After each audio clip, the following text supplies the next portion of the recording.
Hi, it's Pat Campbell, and today I'm very happy to speak with Christina Pahlman. Christina has joined me in a summit here in Boise, all the way from Moscow, Russia.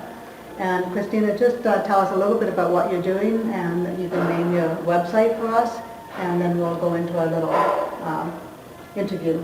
Okay, nice to be here with you. Thank you. So I work with interior design, and I believe that this could be done eco-friendly. So my website is ecodecohome.com, and it's all about functional, beautiful, and eco-friendly home furnishing.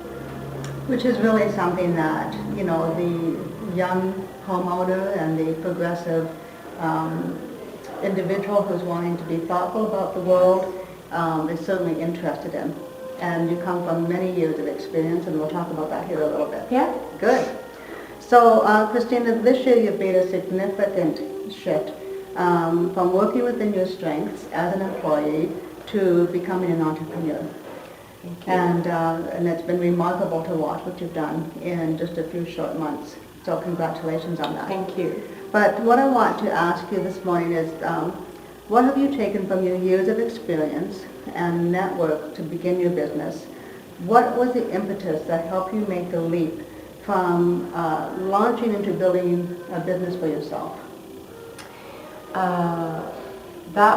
I've been thinking of starting my own business for a while, and that has been a process. But it wasn't up until I really got the hang of how should I sell? What should I sell? Because that was my biggest hurdle. And when I overcame that, that's why I have the speed now. Okay. Because for me, it was how do I transfer my knowledge into an online world? And that was all new to me. So that's the main thing. All right. So knowing that you have a lot of talent and gifts and information, and figuring out who online wants to know what you know and how to get that message to them then. So what would you list as a key factor that kept you moving forward in the early days of uncertainty when you were trying to figure out exactly what it is you're going to sell? It was doing the research first, knowing what is already out there, how can this be done, and to compare, is there anything that hasn't been brought up yet? And I had this idea about the eco-friendly version of home furnishing, and also how to give knowledge in home furnishing. Those were the two things that I detected. Okay. So researching, I would say, my competition, what's out there, and for me, it was very valuable to invest time in that. To see exactly what they were doing. To see what they were doing and how they were doing it, and also to see, is there anything here that I miss? And do I have that competence myself, and can I Fill that hole. Yeah. So you found out what the competition was doing, identified the holes that they left in their offers to your similar ideal client, and then you proceeded to fill those holes with your service then. Yeah. Very good. Did you actually leave your place of employment then in this process to start your business, or did you do that on the side with the intention of going full-time? And did that make sense to you?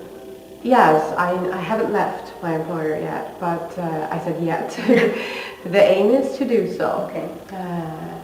So definitely, yes. Good. On your second question. Okay, good.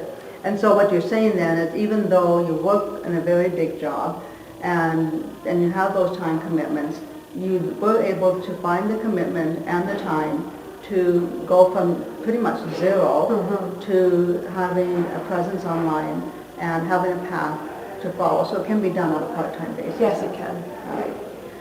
Is there anything else you'd want to share with this audience about the leap then from being an employee into entrepreneurship? I think that is in connection to what your latest question was. Is that possible? It's all about focusing and to find the time you don't think you're having. So that, I would say that. Oh, okay, good. And if you were to put one reminder to put it on a post-it note for this, for success, what would that be? Show up. Ah, Be there. Because Okay. that's the biggest lesson I'm learning right now, is to show up. yeah. Your business doesn't grow if you're just wishing it for it to happen. Yeah. Or you hope something's going to happen, or you dream that something's going to happen. Exactly. You've got to have a system and a plan in place. I get very inspired by stories of knowing that people have persuade or being calm, consistent, and asking and never giving up. Mm-hmm. And that's not only for a week or 2 weeks, it's even Yeah. for longer times. And Yeah. that's when I realized that I have to show up, and it's not only today, it's what it'll be tomorrow and the day after and the day after. Yeah, and even speaking of that, when we think about showing up and we think, well, in this day when people want instant results Mhm. and instant payback, or even we've heard the word this morning, entitlement, we realize that building our business online is a journey, it's a process. We can think of taking, you've made progress over 8 months now, I think since you've started, and maybe a little bit more, and very clear progress. But sometimes the fruition of really seeing that income coming in on a residual basis that allows you to become a full-time entrepreneur and not an employee anymore can take a number of years Yes. to get there. Yeah. So that's a very good point, Yeah. to show up for your business every day. Thank you very much, Christina, for your time, and it's been a great pleasure to meet you and realize that business in Moscow is very similar to business here in the West, and the dreams and aspirations of people around the world are much the same. Yeah. It's been a pleasure to meet you. Thank you. Thank you so much for having me. It's been a delight. Yes.